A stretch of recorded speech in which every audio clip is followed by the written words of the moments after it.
Cheers.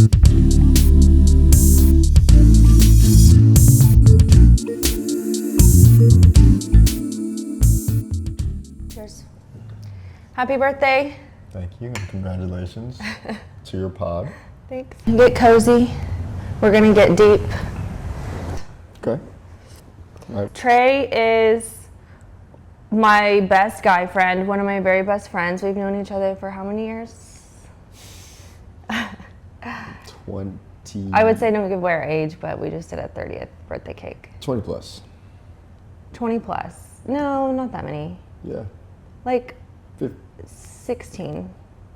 We met in 8th grade. Yeah, we did. 2007. So how many years is that? I jumped to 20. I'm a roundabout kind of guy. We'll say 20. Okay, perfect. Tell us a little bit about who you are and your relationship history. Huh. Who am I? Just so we can get to know you a little bit better and know your sort of lens that you're speaking through. Okay, well, first I want to say thank you for having me. I appreciate it. I am Trey, as introduced. Coach P. Coach P. Freaky Coach Pink. P. The Freaky P is something that it's the kids. Yeah, we're not gonna hold on to that nickname. Okay. If We're they not wanna have- adopting that. Not at all. Okay. No, I don't condone that. I'm a basketball coach at Keys Gate Charter School out in Florida, Homestead to be exact. Are you also training privately? Can we plug that? We can plug that. Okay. I am a basketball trainer working towards understanding more about mindfulness within the space is what I'm practicing currently. So Love that. yeah, basketball is a passion. I love it. It's been a big part of my life. Okay. So you've been an athlete your whole life. I have. So is it correct to make the assumption that you, will say, hopped around between Hopped girls, around relationships, situationships? Hopped around sounds a bit wild. Okay. I didn't really settle. I like that better. It's cleaner. Okay. I didn't really settle when it comes to relationships. I've had 3 in my life, currently newly in the 4th. So you're currently in a relationship. currently I am. Okay. Yes, so it feels good. But for majority of my life, I would say I've not been in relationships, especially early on. I did not settle. I was a athlete. We say stereotypical. Okay. Stereotypical. Yeah, Okay. Do you believe in marriage? I do. So you want to be married one day? You want a family? Can't wait. Have little Treys running around? Little Treys, maybe a couple little girls. I feel like the girl dad is hovering over me somewhere, so yeah. I can see it, Yeah, for me sure. too. So you're dating with the intent of marriage, would you say that? Yeah. Okay. So now that we know a little bit about Trey's background, the question for today is a little comical. I love it. I'm here for a good laugh. Only because you know why I'm asking, and they'll know eventually. They'll know soon. Okay. Why do men ghost? Why do men ghost? I would say if men are either unsure about what they want, playing games, if they're just there for a good time, and the communication's not clear, it's easier to just disconnect and unplug. So there's different, like, I guess you could say different types of ghosting. Right. Ghosting within different time frames. Right. So I feel like there's the plague of ghosting that's going on right now, especially amongst people who date online, where it's like you go on a first date and then you never hear from them again, or you're texting or communicating through whatever app, and then like they just up and disappear and you never actually get to meet the person. So like short-term ghosting. And then there's, I feel like, medium-term ghosting, where like you've established something, you really like each other. You're at that teetering point where you're either going to be in a full-blown relationship or you're going to be nothing. Like it's no longer just this like fling. And then there's like long-term ghosting, which is terrifying, but it does happen, where someone you've been committed to for years just abandons you with no explanation, no heads up, no nothing. So starting with like the short-term ghosting, what is it that you think a guy in that position is running from? What's making him not want to go on that first date or not want to follow up or pushing him away or turning him off? So I mean, hard part about it is like I can't speak for a lot of guys per se. Maybe some relate, maybe some don't. Like if I were to, not that I ever have, in my mind, just the lack of knowing like how compatible somebody could be, or if it's like if I'm, let's say you're talking to somebody and I might not be as interested as I thought I would be, then there's no need to carry on another conversation or to prolong something that some people might just figure to be like, oh, this is not gonna work. So that's why I could see like from a short-term ghosting standpoint, it's like, well, kind of like fishing without the patience. It's like you throw your rod in there and kind of wait, and then it's like, well, nah, I'm okay. Let's go ahead and do something different. That's how I would view that. So it's kind of like maybe you don't see a spark or like anything really exciting right away. So you're just like, yeah, on to the next one. Right. Or like for instance, if you are, like if I would be entertaining multiple people and it could be like the person that you want responded back or somebody else, something else came up. Something better. Sure. Something better. Whatever that looks like. Something better, which is subjective, obviously. Right. But yeah. So like if I am texting somebody, but also texting another person, then it's easier to not respond to the person that you're not as interested in. Yeah. And it's like, okay, well, it'll be okay. Like nothing's really serious is going on anyway. Like we haven't done anything. There isn't real interest or real equity put into this situation. Okay. But you said that's not something you've ever done. Not for my knowledge. Now, back in the day, like I would converse. Entertain is a strong word, at least the way that I perceived it. Okay.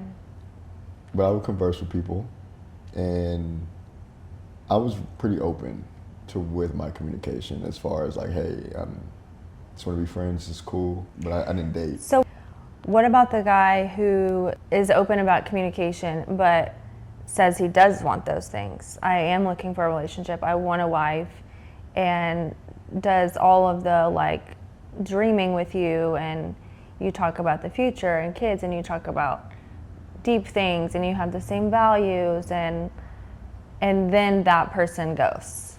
What, in that case, do you think that type of guy is running from and or to? I think it depends. I think it could be a mix of both. Personally, it just could be like cold feet, or let's say, again, Cold feet about being in the relationship. There, I had a situation where I was interested in a person, and speaking on these things, like trying to get to a point like, hey, this is what I want, this is what I'm looking for. But my own insecurities kind of got in the way. Elaborate on that. Like feeling as if, so you asked me a question, like leading, right, for a man, for me, as if I couldn't properly lead in a relationship, or I couldn't give the person that I was interested in or talking to what they needed. Because as you're talking to somebody, you get to know them over time. It's something that doesn't just happen overnight. And when you start to realize, okay, I can't do for you the things that I thought I could, or I can't provide how I would want to in a relationship, or it could be something that's just completely going on to where I'm like, damn, I can't show up in this relationship or in this situation. And the hard part is the communication. Mm-hmm. And I think for some, it's easier to not say rather than being in that vulnerability. See that, I'm gonna come back to what you were saying about not being able to show up, but That part for me personally is astonishing, because I just think, like, how can that man sleep at night? You know that you just abandoned this person. They might be calling you, might be texting you. And that, dealing with that guilt is easier than just having the conversation. Not necessarily. It's a pick your heart, and if you aren't equipped to be able to have that conversation or understand how to say what you need to say, and this is just a situation, because it could be a multitude of things that happen within that ghosting, right? It could be something completely different. But just for this example, like, for some it's easier to just not say anything and sleep at night and then deal with whatever they have to deal with. If they're not emotionally available, so they might not understand it or have the empathy to be like, damn, I could have really messed with her head. Yeah. I feel like a lot of people could get in that space of like, not empathizing in that situation. Or it could be something else came again. Do you think that guys who do this, short term, medium term, long term, do you think they have any idea what it does to the girl, like mentally and emotionally? I'm not sure.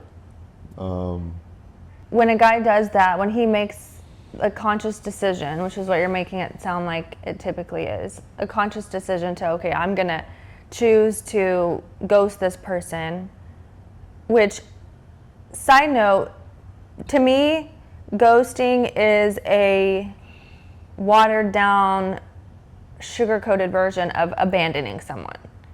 You're just up and leaving without any sort of goodbye, any sort of closure, any sort of explanation. So a guy who just abandons a girl that he's invested in or cares about or whatever, I just wonder, is he just suppressing the fact that he knows he's hurting this person? Or does he just not have any earthly idea? Because there's some things that guys, like, y'all just have no earthly idea. Like, y'all can be idiots about certain things. You don't know what's, like, in terms of what's going on in our heads, sometimes it's like, you're just so way off. But in this case, I'm like, you can't be stupid about this. Like, he has to know that he's hurting her. Right? It has to be, to me, it seems like it has to be one or the other. Like, he knows that he's doing it and doesn't care, or is clueless and is just like, oh, she'll be fine. Could be a bit of both. One or the other. Yeah. Or the third of like them just going through a lot at the time too, to where emotionally it's not there, it doesn't register. Like, I've been in that situation where emotionally I just wasn't there, and it's like I feel like you're better without this over here. To where, so that goes back to what you were saying about, like, having certain inadequacies, or you feeling that you do. So give us some context and give us some examples of what that is. What could be going through a guy's head or going on in his life that makes him think, I'm inadequate for this woman. I can't show up in this relationship. So like financially could be a big one. I've talked to different people, like friends, about just like if you could financially provide. I know we live in a different time where women are independent, well off, they do well for themselves, and it's not always necessary. But I think the ego kind of gets in the way of that sometimes, and masculinity. And the concept of leading, it's like, at the end of the day, I want to lead my household.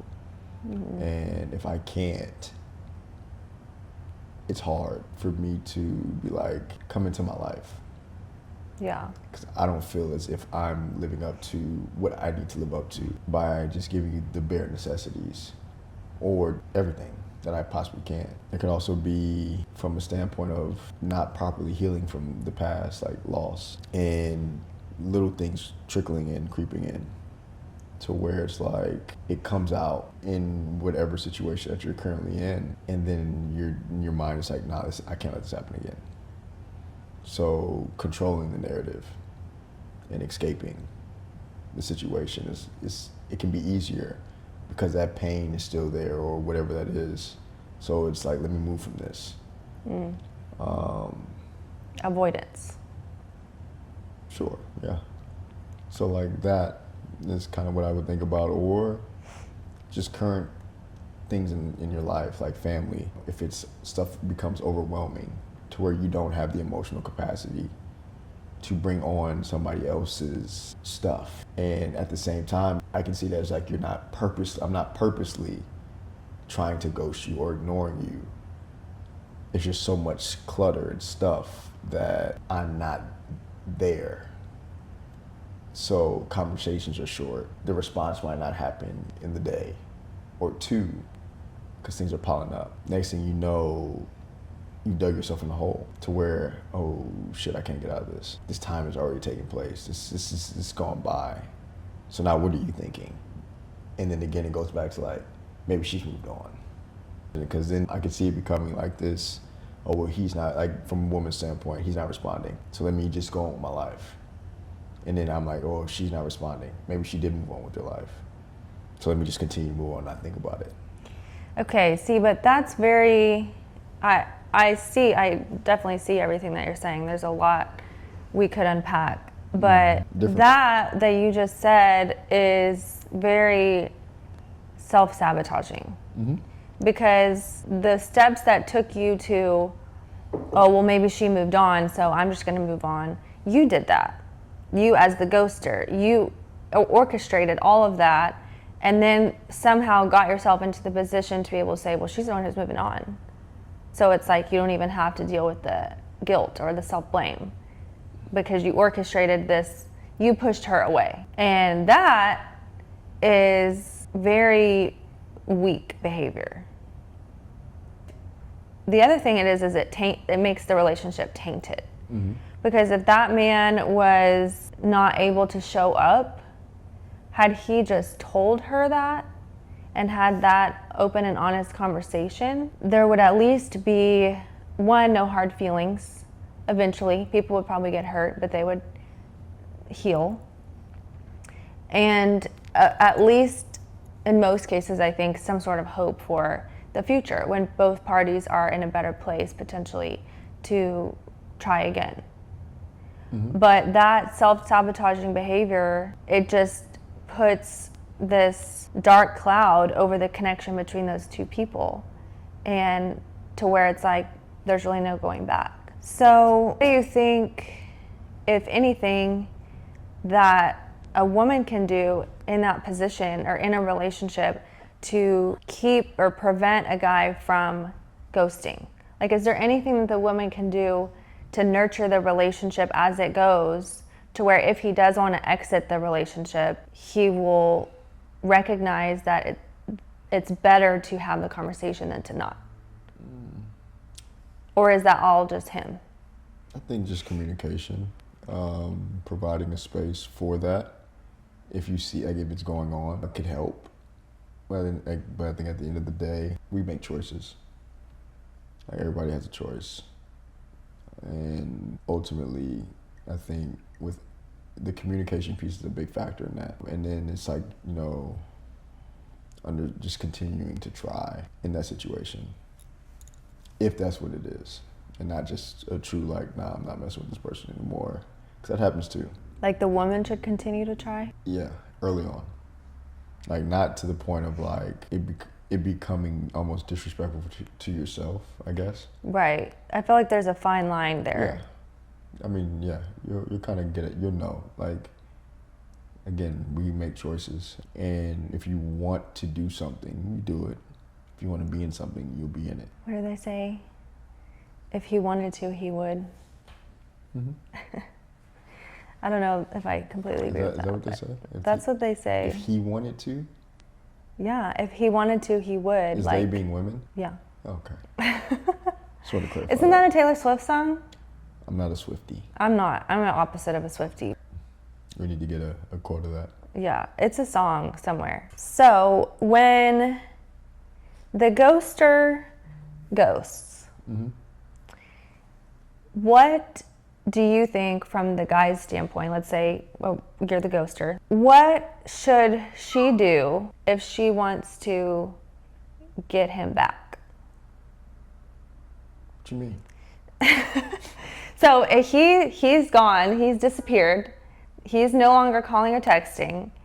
If she wants to leave that door open for him to re-enter, get him back. Okay. What do you think I said? I thought you were talking about like revenge. Yeah, I was like, what? This is crazy. No. Get him back. Well, I think it depends. So if it's like a situation where you're building and that happens and the ghost happens, I think, in my opinion, that door may never, I don't want to say never close, but communicate. Like if you're ever able to have that talk to understand what happened. But what's the Taylor Swift quote that you just said? If he wanted to, he would. Right. I think that's a big thing. Like, do you think that this is always like I guess you could say a game that we play with ourselves. Like, do you think it's better, if she wants him back, is it better to ignore him, hands off, no text, no call, go cold, like match his energy? Or to do the opposite and say, hey, I don't know what you're going through, but I'm here for you. I want to talk to you. I want to work this out if you do. I think that's tricky because at the end of the day, you need to protect your peace and your heart posture, because that can, the whole ghosting and with feelings being involved would be very hard. So I think that's a tricky situation. I think ultimately, when you say matching his energy, I would say focusing on yourself and your well-being and what makes you happy. Because at the end of the day, that's most important. And going into relationships, happy is important. And you control your own happiness. That's facts. And so when I think of matching his energy, I think of, and of course, you're probably going to sit there and think about what happened, why, and is he going to reach out, or she, whatever, whoever's ghosting who. But you have to focus on your life still, and that if it's meant to be, God will make it be. I'm not sure what Taylor Swift said, but that's what I believe. It's like, yeah, if God has this, if this is your person that's sent from God to you, then it might not be in that moment, because timing is everything, and that door will be open, or you can close it, and if it's meant to be reopened, then it would. Somewhere down the line, you might run into each other at a grocery store, Sprouts, just getting an acai bowl from somewhere. Maybe Publix. Publix is a great place. Getting a sandwich. But you never know. But I think like you can't, I don't want to say that you can't. It's hard to say like don't dwell on it. You can reach out one more time because you care. That's how you show you care. And then from there, if nothing's said or reciprocated, then okay, you move accordingly. So I guess you can say match the energy, but at the same time, like, it's not about that person at that moment. The hard part is like making sure they're okay, because you care. But you have to also make sure that you're okay and don't get lost in that. Yeah. And I think that's hard. That's hard, yeah. Because you want to do something to try to, at least for me, to try to reroute the situation to get things back to how they were. You want to get that person back. And that's not necessarily the best or healthiest thing to do. I think what you're saying is like being the person that got ghosted, you have to do what feels authentic to yourself at that time and what's going to be the safest for you emotionally. Right. And trusting that you can do that and it'll be okay and God's plan will still prevail. Right. And that you don't have to like make all the right moves and try to manipulate the situation to get him to come back. Right. Manipulation is a bad tactic. I just wonder, that guy that ghosted who's watching you, because they always are, is it more enticing or attractive to him or more incentivizing, I'll say, for him to work on himself and repair the situation if you are, like you said, going about your life and moving on and doing what's best for you, focusing on yourself, rather than being someone who's like clawing, trying to get him back, or posting things on social media to try to like make him jealous, or trying to manipulate. It's a hard question. I don't think I can really answer that one. Because incentivizing, like if it's me in the situation, if I'm watching, it would be mainly to make sure that you're okay. Oh. Like that person, and not to like, oh, what's going on? What's happening? You think? If it's me. For you. In that ghosting situation. Like Yeah. it could be like, oh, okay, cool. You're living. You're well. Great. Everything is seeming to be okay. And I didn't do too much damage. So maybe you're watching to ease your pain. Right. If it's me. If it's you, you want to know that she's okay, she made it out alive, even though you fucked her up. Right. Interesting. Happy, healthy, continue to thrive. That's a little infuriating, but I see your point. Gotta be objective about it. It's an objective conversation. It is, 100% it is. Have you ever ghosted someone at all, at any stage? Maybe. For me, like if I felt like I couldn't do something for a person, I would probably vocalize that in a way. It might not be clear, but I wouldn't say I just ghost people. Now I may stop responding. What's the difference? I guess you're right. Maybe. Maybe. I don't, off the top of my head, I can't think of that I have. But there's a possibility. Like when I was in a certain era of life. I'll let you know if anyone comments and says he in fact did ghost me in 2009, summer of 2009.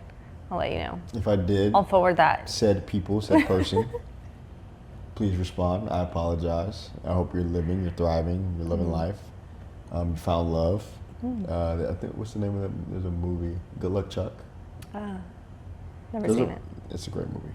There's a point in time where I might have been feeling as if that was happening. You gotta watch the movie. Okay. Basically, he would get with the person, be in a situation with the person, then that person would find love afterwards.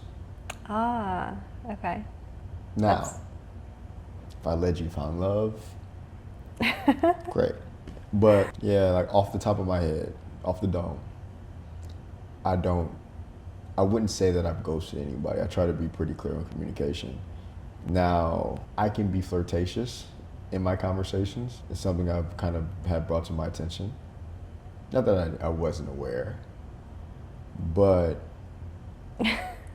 I think that can be a form of ghosting. So, have I ghosted? I don't know. Yeah, I wouldn't say I've ghosted. Maybe that's biased, I don't know. What do you think a woman should look out for as signs of a ghoster? So are there any sort of like traits, behaviors, red flags that might indicate that man is probably going to do that? I don't have that answer for you. You don't? Unfortunately not, no. A sign of a ghoster? A red flag. I think communication is communication. I think that if you set standards early on and they're not met to any degree as far as communication based, now you have the expectation. But then again, like based off of what you asked, like, you know, if you're in it with somebody and they just go ghost, like, I can't think of anything off the top of my head. Distance maybe? Maybe, but typically like if ghosting, true ghosting situation, there is no like leading up to it. Like it just, right. So there's no like, oh, he's being distant. It's no, he's there one day and he's gone the next day. Right. And so I can't predict that. And I think that ultimately you shouldn't really go into a relationship or situation with that on your mind. Again, like if they're meant for you, they will be. Do you think someone who ghosted, whether or not you know that's a habitual thing for them or not, do you think that is a dangerous person for her to go back to? Or do you think she should be open to reconciliation? I think that it's important to forgive people. Of course. I'm a believer in second chances, personally. From a man's standpoint, if you were to put yourself in the mind of a guy who did that, would you say, like, oh, go back at your own risk? Or are you like, no, he just had some going on, let him come back and give him another chance?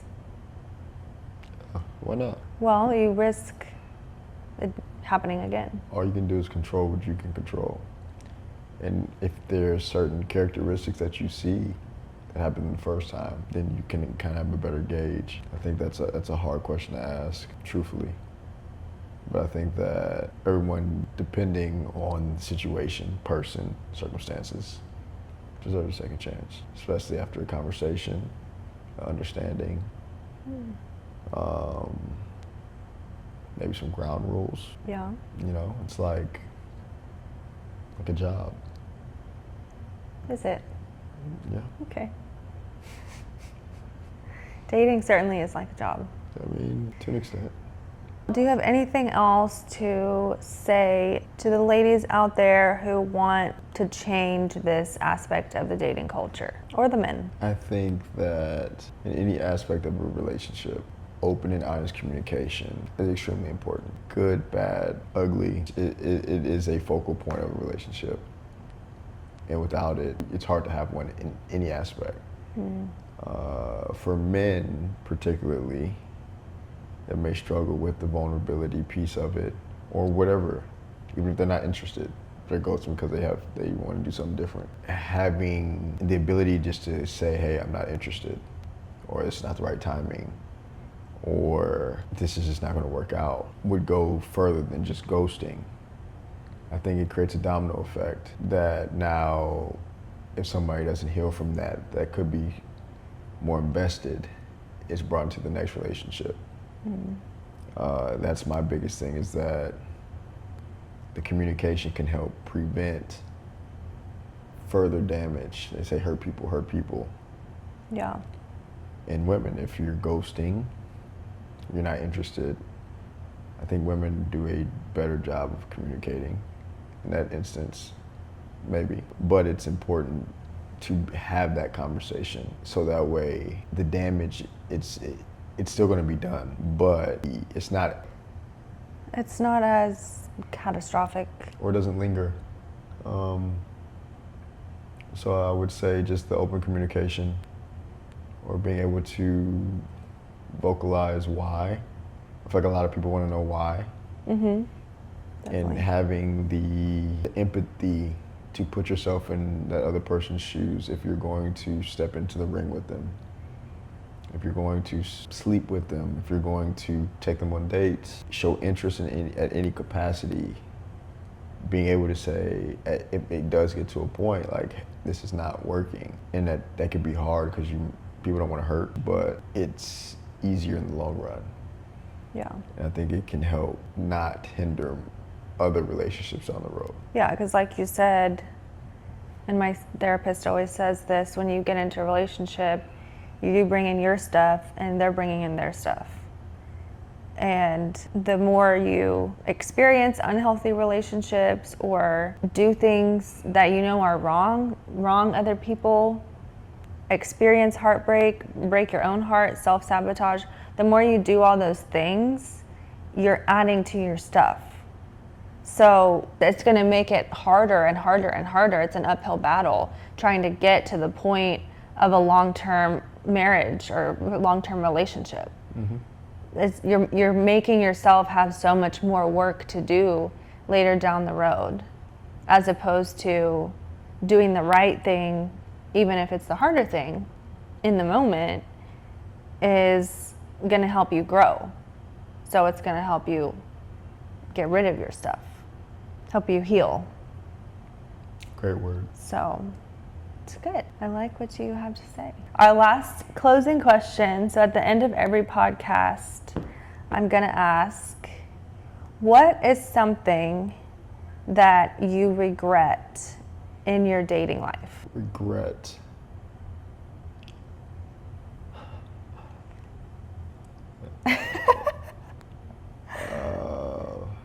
tough one. Regret's a hard word because I think that everything happened to mold me to where I am. Now, things that could have been different, it would be like more self-awareness within my dating life. 'Cause I'm not sure if I did hurt anyone or within the past unintentionally. Being self-aware in a sense of like leading somebody on. Also maybe the amount of activity that I experienced early on, because it does more damage than good when it comes to being in a healthy relationship.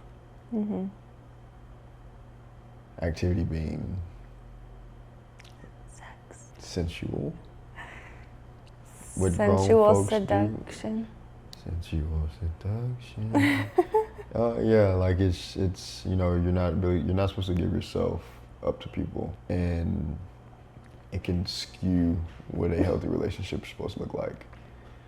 When you're seeking a certain thing rather than understanding the person, or seeking the connection with that person rather than with physical pleasures that can be brought to you.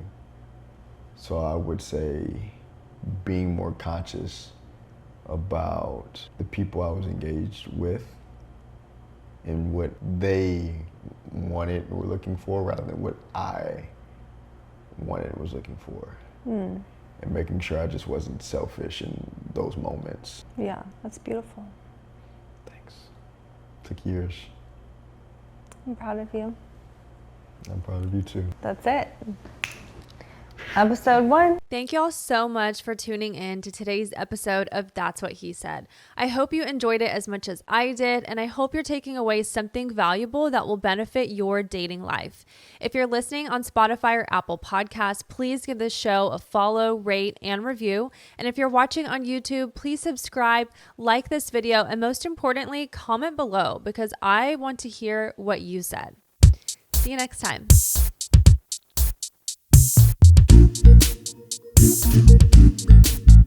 Thank you.